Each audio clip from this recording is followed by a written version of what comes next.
Welcome back to our YouTube channel. I am Vasuki, your mentor for horticulture, currently pursuing MSc Floriculture and Landscaping from IR in New Delhi. Today, I am here to discuss you some of the most expected question to be asked for the ICAR PG entrance horticulture from the Floriculture and Landscaping part. Without further delay, let's get started. We'll go to the first question today.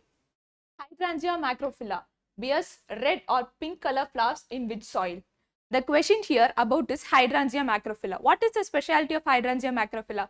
There is a specialty. It is a flowering annual which produces two different kinds of flower color depending on the pH of the soil in which it is grown. Yes, you heard it correct. If it is grown in acidic soil, it produces different color of flower, whereas if it is grown in alkaline soil, it produces a different color of flower.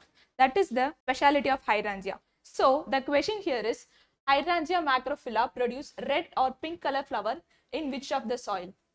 So the answer for this question is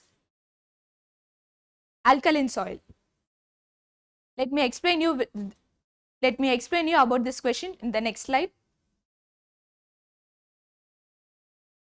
Yes, as I mentioned earlier, Hydrangea macrophylla produces red or pink color flower in alkaline soil. That is, if the pH is above 7 or 7.5, the plant will produce red or pink color flowers. Whereas if a soil has a pH less than 7, that is acidic, it will produce blue color flowers. This is the magic of nature. Same flower, same plant, but it produces two different colors of flowers depending on the acidity of the soil. Okay, let's go to the next question. Which tree bear beautiful trifid red capsule flowers? Yes, when it comes to trees, the important thing to be studied is the flower color and the time of the year which the tree produces flowers. So, you make sure that you covered all this part. Okay, now we'll back to the question. Which tree bears beautiful red capsule flowers? The first option given here is Amalthus. Amalthus has a common name golden shower, rain tree, Tigella and Delonix regia. As I mentioned, Amalthus common name is golden flower. Hope you have heard about the name golden shower. The Amalthus produce yellow color flowers. Rain tree, it produces pink color flowers. Tigella also produces red color flowers. Delonix regia also produces red color flowers. But the question here is, which tree bear beautiful trifid red capsule flowers? So depending on the question given, the answer for this question is Delonix regia. Let me explain you in the next slide. Delonix regia, its common name is gulmohar or mayflower. Hope you all have heard its name. The term gulmohar is very famous in our place. It belongs to the family Leguminaceae. That means it produces capsules or pods, which upon dehiscence splits opens the seeds. That's the specialty about this tree. And as I mentioned earlier, important thing to be studied is flowering time of all the crops, all the trees, because they play an important role in landscaping. Delonix regia, that is gulmohar, produces flower in the May-June, that is peak summer. So when it is summer time, we can see this tree in flowering, beautifully colored with red flowers. Okay, we'll go to the next question. Bonsai originated from? Hope you all are aware of about the term bonsai. Bonsai is the art of growing large trees in miniature due to extreme drafting. That is, a big banyan tree can be grown in a simple pot. That is the specialty of bonsai. The question here is, what is the origin of bonsai? China, Japan, Malaysia, Korean. People often get confused between China and Japan because they both are similar in culture and tradition. But the answer to our question is, bonsai is originated from China. As I mentioned, bonsai is a Japanese art of growing miniature trees and shrubs by extreme drafting. Here, the extreme drafting refers to the condition where the tree is grown in up to a size of 15 to 30 centimeter, which is the size of a long size scale. A big tree is grown in a short pot. That is the specialty of bonsai. Here, the thing you need to consider is that it is a Japanese art form of growing, but it originated in China. Don't get confused. It is an important question. There is a lot of chance to get this question in the exam. We'll move to the next question. Origin of cactus and succulents from. Okay, what are cacti? Cacti are plants that have thorns or stipule that are modified form of leaf or flower or leaf axil. Then what are succulents? Succulents are thick-leafed plants that has the capacity to store a large amount of water in it. An important point to be noted about these two terms is all cacti are succulents, but not all succulents are cacti. Note this point, it is important. All cacti are succulents, but not all succulents are cacti. Okay, we'll go back to the question. As I mentioned, cactus has a modified thorn region, thorns. These thorns are present to conserve water. That means they are adapted to grow in dry condition, dry tropical, drought prone conditions. So most of this would have been originated from a tropical region. Comparing these options, of these, which one belongs to the tropical region? America, not specific North or South America, just America, South America, Asia and Africa. Of this, an extreme tropical condition is seen in South America. So we can choose the option South America. Therefore, the answer for this question is South America. Yes, as I mentioned, most of the cacti and succulents have their origin from South America, as it is a tropical region. They are adapted to grow in extreme dry condition. These adaptations include thorns and thick leaves that store enough water to battle the dry period. We'll go to the next question. Tree culture is a synonym of arboriculture, silviculture, horticulture and floriculture. The answer for this question is arboriculture.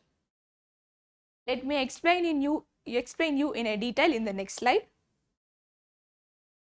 Yes, tree culture generally refers to the practice of arboriculture, which is the cultivation, management and study of individual trees, shrubs and other woody plants. So, tree culture does not only include cultivation, it includes cultivation, management and study of individual trees. When it comes to the term arboriculture, you should be well aware of the origin of the word. It is derived from the Latin word arbor, meaning tree, and cultura, meaning cultivation. So basically arboriculture is from two words, arbora meaning tree and cultura meaning cultivation. So it is obvious in the name itself. When you are confused about the meaning of the term, you just split the word and find out the root word of it, so we can be aware of the term. Okay, we'll go to the next question. Which is the largest state in flower acreage in India? Here, the term acreage refers to the largest area. That means which state covers largest area of flower crops? Tamil Nadu, Andhra Pradesh, Karnataka and West Bengal. For these kind of questions, we have to refer the statistics from the official website of the government. Each year, 2 to 3 questions we can expect from the statistics part. For that, you should be well aware of the recent statistics data released by the government. Okay, we'll go to the question now. Which state is the largest state in the flower acreage in India? The answer for this question is Tamil Nadu. Tamil Nadu covers a large area in compared to other state. Next to Tamil Nadu comes Karnataka. See, there is not a big difference. Almost they are close. So you should be well aware of the current data to answer these types of questions. Tamil Nadu is the leading producer of flowers in India, followed by Karnataka, then Madhya Pradesh, then comes West Bengal. We'll go to the next question. Dash is the man who standardized dehydration techniques of flowers at NBRI Lucknow. Hope you all are well aware of that NBRI Lucknow carries out research on floriculture and landscaping. On carrying out such research, it has created a standard technique for dehydration. Standard dehydration technique for flowers. The person who developed the technique is asked here. The options given here are Dr. R.R. Paul, Vishnu Swarup, Chandra Saini and Dr. J.C. Bhutani. The answer for this question is Dr. J.C. Bhutani. Dr. J.C. Botany developed the standard dehydration technique of flowers. The technique consists of procurement of flowers first baked under the direct sunlight till they lose their original colors.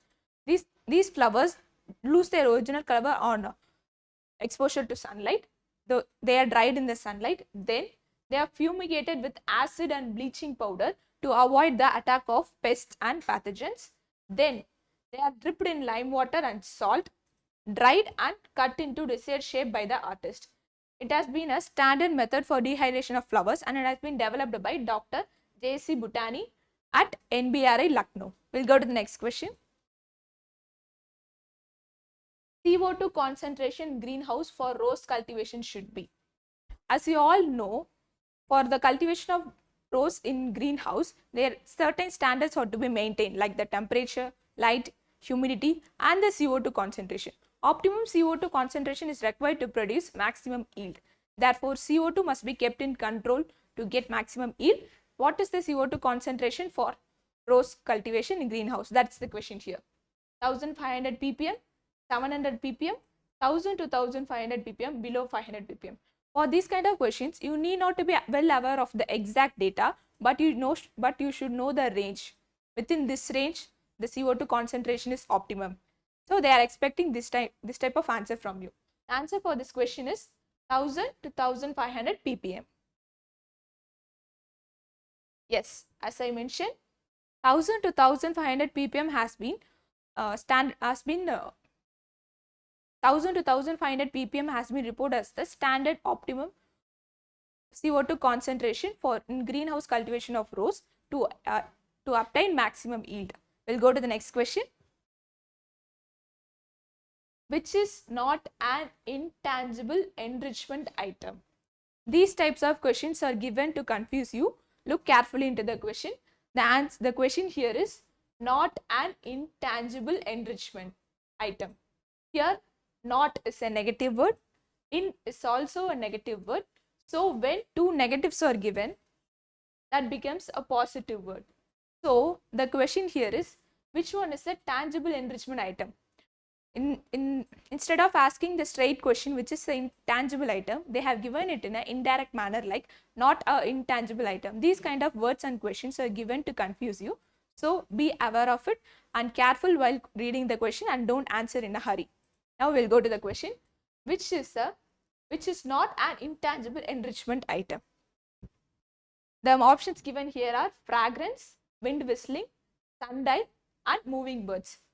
If you are not aware of this question earlier and you are seeing this type of question for the first time in the exam, don't panic. Just look into the options. Of the 4 options given here, just compare everything. Of these sundial alone belongs to a separate group. That means it seems to be an odd one of the 4. Fragrance is a thing that cannot be touched, can be felt only. Wind whistling is also a thing that cannot be touched, it can be only felt. Moving birds is also a thing that must be felt. So, but sundial is a physical thing which can be seen. So, comparing these 4 options, sundial seems to be an odd one out. So, obviously, the answer is sundial.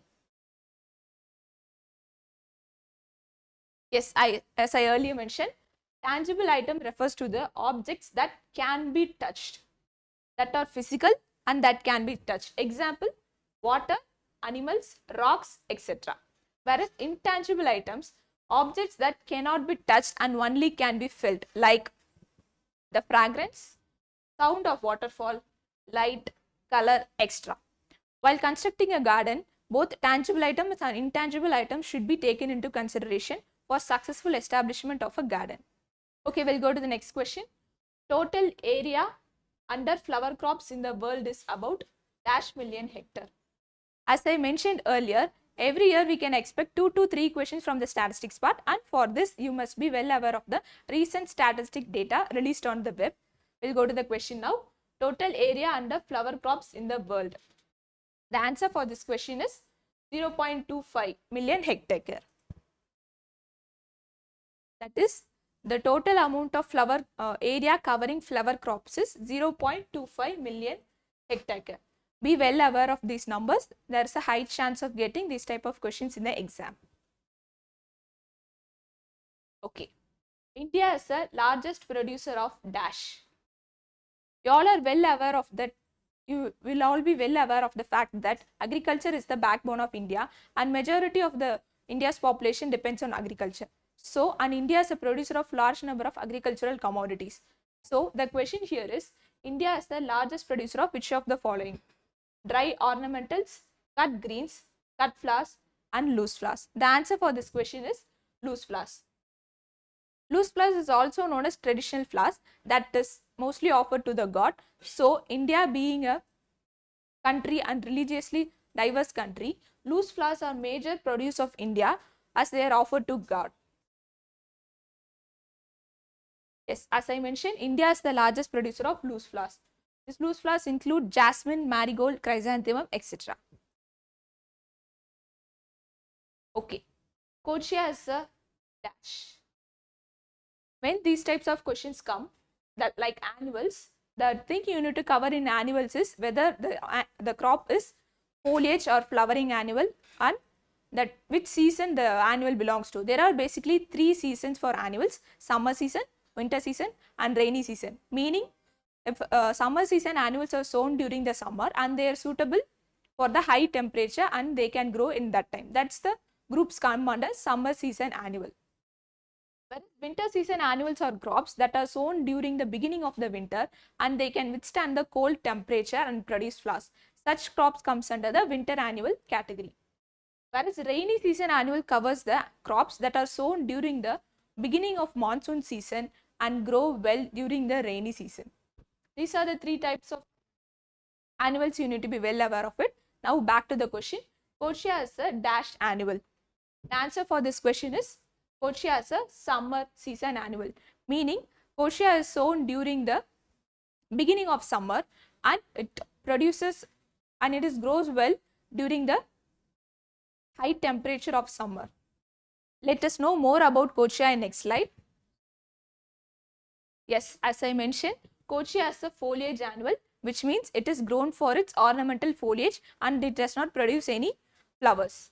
It produces attractive foliage. And its common name is summer cypress or burning bush. This is the picture of Kochia. As I mentioned, it does not produce any flowers and it is grown for its ornamental leaves. It's botanically known as Kochia scoporia and it belongs to the family Chennapodaceae.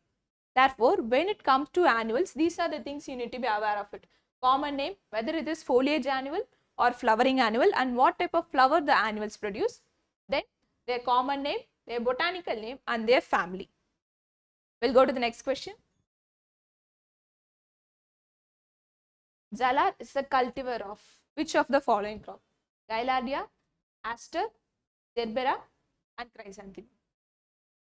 The answer for this question is chrysanthemum. Yes, Zalar is a gamma ray induced mutant of undotted. It produces large flowers and it is used for exhibition. It produces mauve color flowers that are flat and fringed lay florets. It is a cultivar of chrysanthemum and it is a mutant. These are the important points to be noted about this. We'll go to the next question.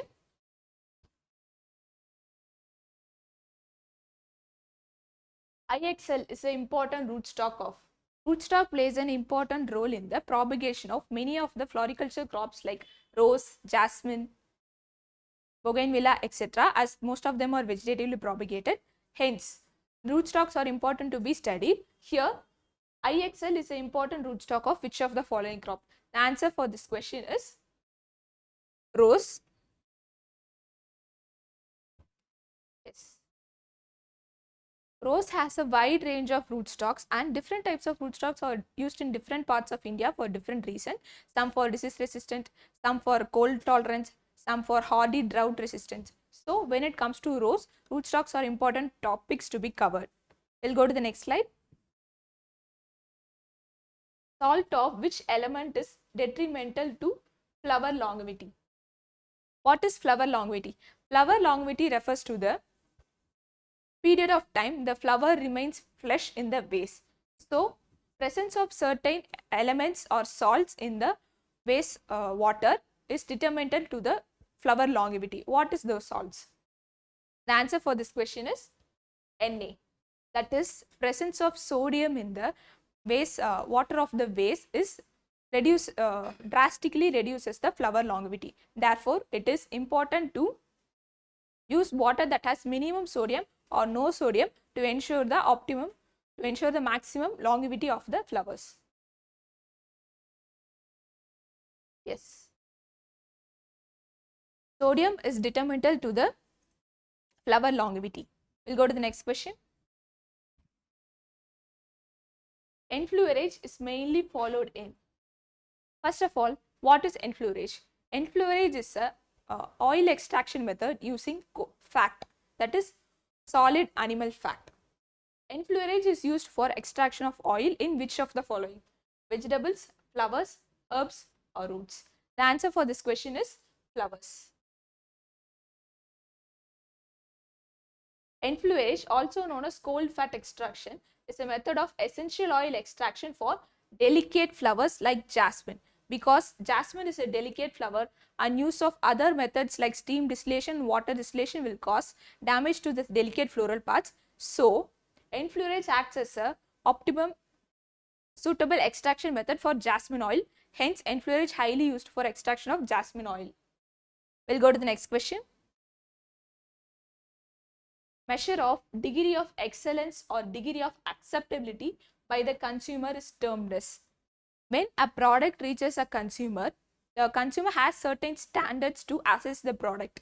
Here, measure of degree of excellence or degree of acceptability by the consumer is termed as quality. Yes. Here, the term quality includes product's characteristics including the sensory properties such as fragrance, functionality, and how well it meets the consumer's expectations like the color they need and the size they want. Factors like taste, appearance, and texture all contribute to the overall perception of quality. The term quality, when it comes to flower, include fragrance, color, size, and also the longevity of the flower. These are the attributes that contributes to flower quality. We'll go to the next question. Annual, which is suitable for dry flower. As I mentioned, annuals are something that can be grown only for the part of the year, part of that is season. So, when the season ends, we couldn't find annuals. So, dry flower making is one of the method to preserve annuals throughout the year. So, the flowers are taken and they are dried and maintained for many years to preserve them. Not all flowers are suitable for dry flower making. Some flowers on drying became brittle and damaged. So, the flowers that are suitable for dry flower are to be chosen and made into dry flower. Of the options given below, which one is suitable for dry flower making? For dry flower making, that should be strong and withstand the moistureless condition. So, comparing the criteria, the most suitable flower for dry flower making of the options given below is cornflower. Yes, as I mentioned, all flowers are not suitable for dry flower making. Flowers dried by water drying method or hydrangea, the crop we saw at the first slide. Baby's breath. Hope you all have heard about the baby's breath. The other names of baby's breath is gypsophila. It is a common flower filler used in garlands and bouquet making. You would have seen it many of the times. Then cornflower. This is the picture of cornflower. It has delicate petals that can withstand the moisture loss. Therefore, this serves as a suitable flower for dry flower making. These dry flowers are made used in greeting cards, photo frames, etc. We'll go to the next question.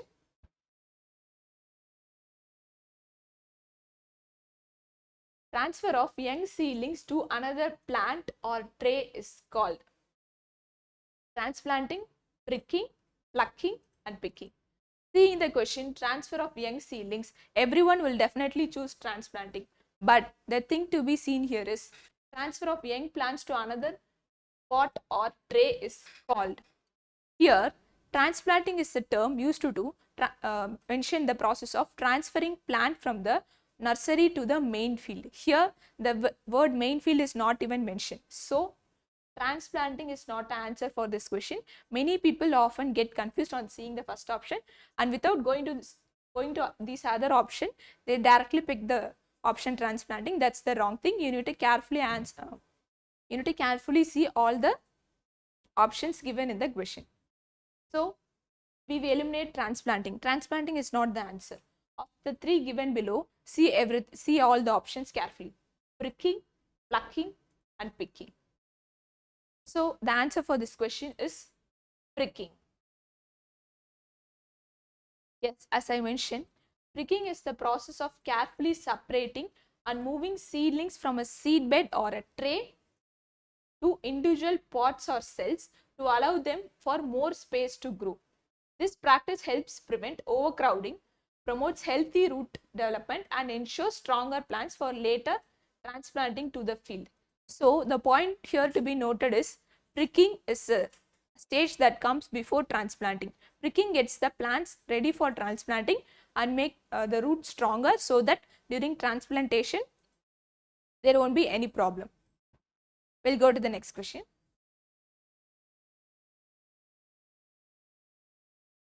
Two kinds of flowering trees blooming at one time. Here, seeing the options, pair of flowering trees names are given and asked which two trees flower at the same time. As I mentioned earlier, to answer this type of question, you should be well aware of the flowering time of the trees, during which part of the year they produce flowers. Not all trees produce flowers throughout the year. Some produce flowers only in one season or one part of the year, which is that time we must be well aware of it. Okay, we'll go to the question now. Grevillea robusta. Hope you all are aware of the name. It is botanical name of silver oak. It is a famous tree, famous avenue tree seen in hill stations. Then Darkanda mimosifolia. Cassia fistula is the botanical name of golden shower. It produces bright yellow color flowers. Then Delonix regia. As we saw in the previous slide, it produces red color flowers. Then Bahunia triandra, Pathodia campanulata, then Cassia fistula and Cassia nodosa. Of these trees, which produces flowers at the same time of the year? The answer for this question is Grevillea robusta and Jacaranda mimosifolia. Let me explain it to you clearly in the next slide. Yes, as I mentioned earlier, Grevillea robusta, commonly known as silver oak, belonging to the family Proteaceae, produces golden yellow color flowers, and they produce flowers during the April month of the year. This is the important point to be noted here. Both Grevillea robusta and Jacaranda mimosifolia produce flowers during the April. This is the Jacaranda mimosifolia and this is silver oak on flowering. Here you can see the yellow flowers produced, and Jacaranda produces purple color flower, blue color flowers. As I mentioned, Jacaranda mimosifolia is commonly known as Neeli Gulmohar and it is commonly seen in hill stations. Then it belongs to the family Bignoniaceae and flower color is blue. That is, it produces blue color flowers in the month of April, whereas silver oak produces golden yellow color flowers in the month of April. We'll go to the next question. Which of the following institution is majorly working on Gerbera? The options given here are IRA, IHR, TNAU and KAU. When these types of questions are given, you must first think of the crop, the climatic condition required for the crop. Gerbera is basically a subtropical crop. The research on Gerbera is carried out in both in IRA and IHR. But the question here is majorly working. So IRA has a work on Gerbera, majority of the work and varieties have been released from IHR. So the correct answer for this question is IHR. As I mentioned, IHR has been carrying out extensive research work and have released many varieties of Gerbera. Some of the varieties released by IHR are Arca Ashwa, Arca Nesara, Arca White, Arca Pink and Arca Krishika. Here is the image. It is Arca Krishika. Arca Krishika produces yellow color flowers. Then Arca Ashwa produces pink color flowers. Arca Nesara produces red color flowers. We'll go to the next question.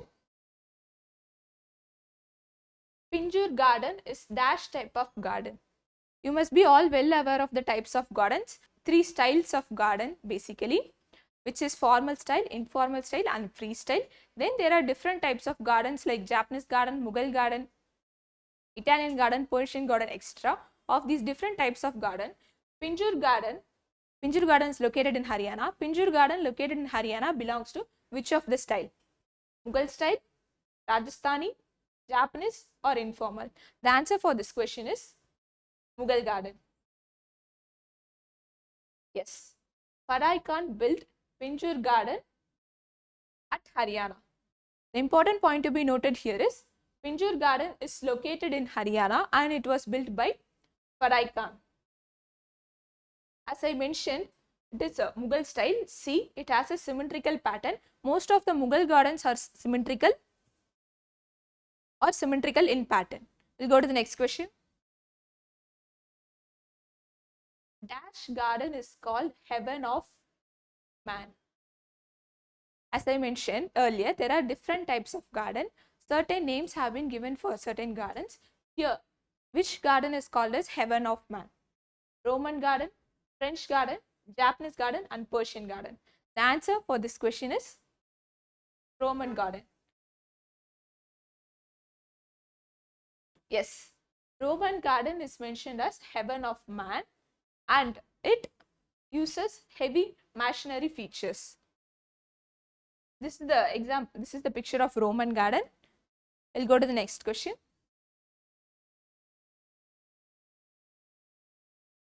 First successful orchid hybridist test. As you all know, a major work on orchid is carried out in tissue culture and micropropagation. Of the work carried out, who is the first orchid hybridist? The answer for this question is John Dominy. What did he do? We'll know in the next slide.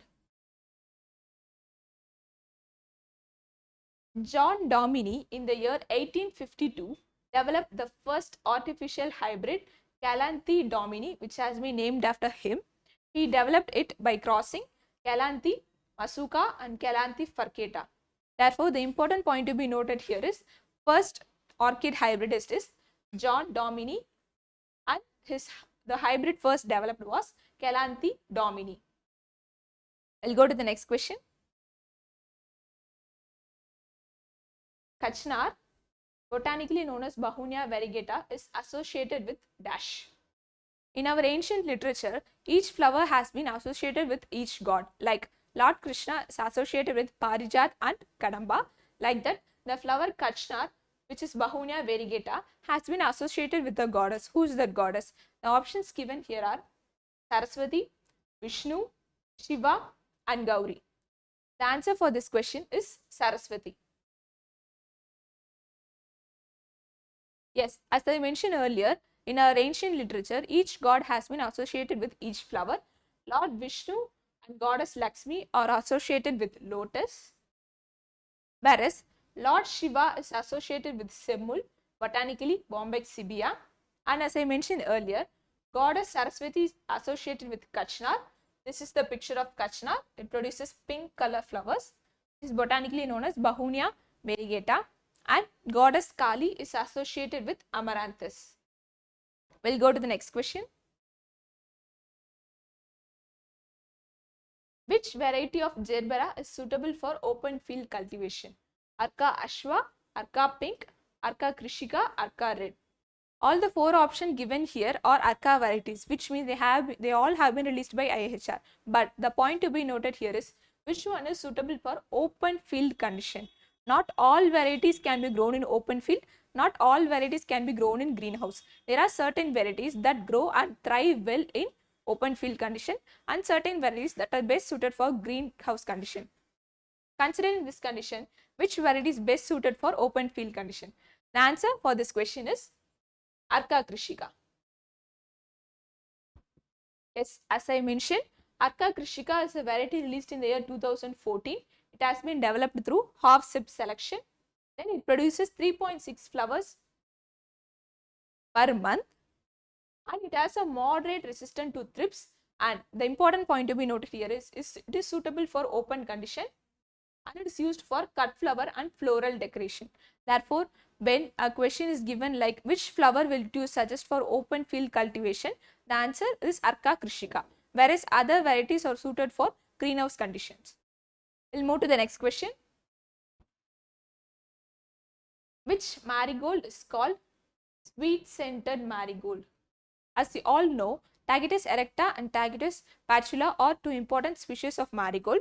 Other than these two, there are many other species also under marigold family. Some of them are Tagetes lucida, Tagetes signata and Tagetes limoni.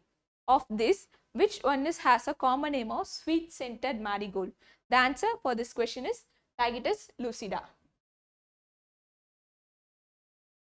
Yes, Tagetes lucida having chromosome number of 22 is also known as sweet-scented marigold because it produces a sweet essential oil that has a pleasant fragrance.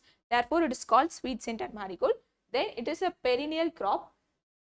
Then it produces 2 to 3 ray florets and it produces terminal corymbs. That is the flower type in Tagetes lucida is terminal corymb. We'll go to the next question. FIP, that is Floriculture Infrastructure Park, is established at. Floriculture Infrastructure Park has been established to develop the growth of floriculture industry in a particular area of India. So, the question here is Floriculture Infrastructure Park is established at which place? Hosur, Talangan, both A and B, none. The answer for this question is Hosur. Yes, as I mentioned, Floriculture Infrastructure Park was established at Hosur, which is in Tamil Nadu, as Tanflora to enhance the floriculture growth in that area and support farmers and producers and encourage them to involve in more floriculture farming. We'll go to the next question.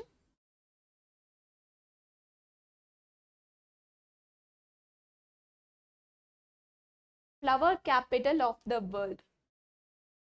Florida, Germany, California, Netherlands. The term flower capital of the world is given to a particular place because it produces a large amount of flower and it is a leading producer of flowers. So, the answer for this question is California. Yes, as I mentioned, flower capital of the world is California and foliage capital of the world is Apoca, Florida. Don't get confused between these 2 points. Flower capital is California, foliage capital is Apoca. Okay. Leading bulbous plant growing areas in India. Bulbous plants cannot be grown in all places and it requires a certain conditions. So, which place is the leading bulbous plant producing area? The answer for this question is Kalimpong. It is situated in Sikkim, which has a favorable climatic conditions for growing of bulbous crop. So, it is a leading bulbous crop growing area in India. As I mentioned, leading bulbous plant growing state in India is Kalimpong, which is situated in Sikkim. Leading bulbous plant growing country is South Africa, whereas leading bulbous plant producing country is Netherlands. There is a difference between growing and producing. When the term growing comes, it refers to the area. That means South Africa has a large area under bulbous crops, whereas when it comes to production, leading producer of bulbous crop is Netherlands, which means it produces large amount in smaller area compared to Africa. Therefore, leading bulbous plant growing country is South Africa. Leading bulbous plant producing country is Netherlands. Okay, here comes the end of this video. If you have